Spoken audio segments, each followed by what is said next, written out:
नमस्कार 4 PM पर आप सभी का स्वागत है। सैया भय कोतवाल अब डर काहे का। जी हाँ, ये लाइन इस वीडियो पर सटीक बैठ रही है जो वीडियो हम आपको दिखाने जा रहे हैं। लेकिन उससे पहले आपको बता दें कि भारतीय जनता पार्टी देश भर में अपना सदस्यता अभियान चला रही है, जिसकी शुरुआत प्रधानमंत्री नरेंद्र मोदी की सदस्यता से हुई है। वहीं यूपी में तेजी से पार्टी का सदस्यता अभियान चल रहा है, लेकिन जौनपुर में बीजेपी के सदस्यता अभियान में जो हुआ वो कहीं नहीं हुआ। जी हाँ, बीजेपी के सदस्यता अभियान में पत्रकार ने मंत्री जी से सवाल क्या कर लिया। मंत्री जी तो भड़क गए। अब सवाल यह उठ रहा है कि क्या एक पत्रकार मंत्री जी से सवाल नहीं कर सकता, या फिर मंत्री जी के पास पत्रकार के सवाल का कोई जवाब नहीं था, जिसकी वजह से वो इतना ज्यादा पत्रकार पर भड़क गए। जौनपुर का ये वीडियो जरा आप देखिए। जौनपुर सदर से भाजपा विधायक उत्तर प्रदेश सरकार के मंत्री गिरीश यादव से जब पत्रकार द्वारा एसटीपी योजना व जौनपुर की प्रसिद्ध शीतला माता मंदिर परिसर में विकास कार्यों में हुए भ्रष्टाचार पर सवाल पूछा गया, तो किस तरह का रवैया अपनाया गया। जी हाँ, खुद देखिए। और ये बेहद दुर्भाग्यपूर्ण है। भाजपा के सदस्यता अभियान का कार्यक्रम चल रहा था, जिसमें राज्य मंत्री गिरीश चंद्र यादव पहुंचे थे। प्रेस कॉन्फ्रेंस में सवाल जवाब में गहमागहमी का माहौल देखने को मिला। विकास कार्यों को लेकर सवाल पूछने पर, भ्रष्टाचार पर सवाल पूछने पर राज्य मंत्री आग बबूला हो गए। जी हाँ, राज्य मंत्री गिरीश चंद्र यादव से नमामि गंगे प्रोजेक्ट और शीतल चौकिया धाम सुंदरीकरण समेत विकास कार्यों पर जब सवाल किया गया तो वह भड़क गए।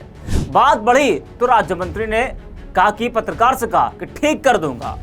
जी हाँ, ये एक मंत्री की भाषा है। वो पत्रकार से कह रहे हैं कि ठीक कर दूंगा। पत्रकार की गलती सिर्फ इतनी थी कि उसने विकास कार्यों को लेकर और भ्रष्टाचार को लेकर मंत्री जी से सवाल क्या कर लिया। बस मंत्री जी का पारा हाई हो गया कि आपने भ्रष्टाचार पर सवाल कैसे कर लिया।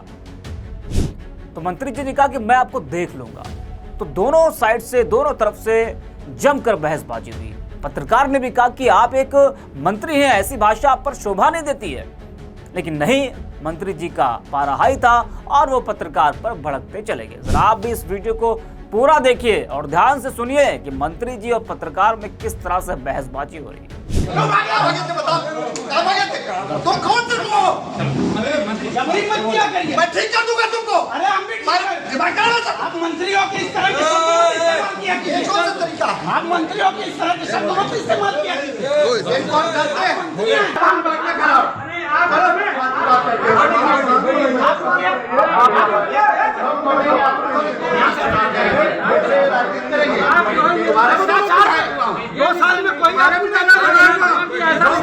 बेटा वो जिंदगी में कोई नहीं करा सकता।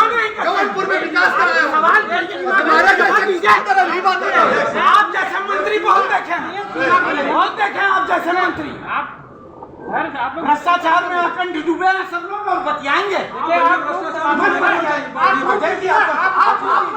तो देखा आपने किस तरह से मंत्री जी एक पत्रकार पर भड़क गए, और सिर्फ इस वजह से कि मंत्री जी से पत्रकार ने भ्रष्टाचार को लेकर सवाल क्या पूछ लिया। मीडिया लोकतंत्र का चौथा स्तंभ है। ये लोकतांत्रिक मूल्यों पर सीधा हमला है। लोकतंत्र में जनप्रतिनिधि की जवाबदेही आवश्यक है, लेकिन यहाँ तो जनप्रतिनिधि जवाब देने से बच रहे हैं। जी हाँ, और भ्रष्टाचार हो रहा है। ये सिर्फ विपक्ष नहीं कह रहा है, बल्कि बीजेपी के तमाम नेता हैं। पूर्व मंत्री बीजेपी के मोती सिंह, आपको याद होगा उनका बयान, किस तरह से उन्होंने कहा था कि मैंने अपने राजनीतिक जीवन में इतना भ्रष्टाचार कहीं नहीं देखा।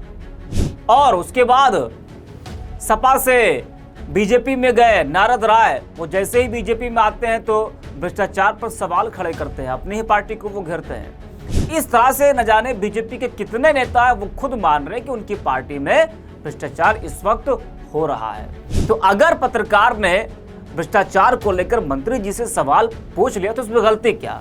मंत्री जी को सीधा सीधा जवाब देना चाहिए था कि हाँ, इस पर लगाम लगाया जाएगा, जो भी अधिकारी होंगे, और इसकी जांच की जाएगी, जो भी दोषी होगा, अगर हो रहा है तो कार्रवाई की जाएगी, नहीं हो रहा तो ठीक है। सीधा सीधा उनको जवाब देना चाहिए था।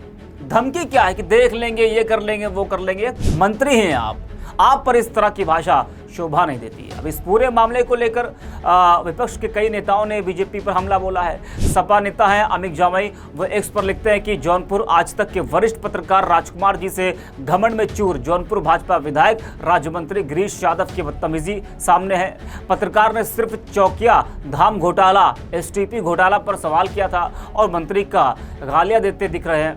उन्हें तुरंत सार्वजनिक माफी मांगनी चाहिए, बिल्कुल माफी मांगनी चाहिए।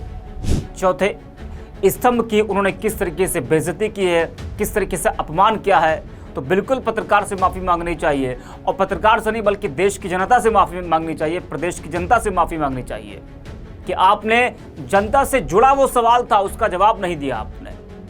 इस वीडियो में इतना ही। आप देखते रहिए 4 PM।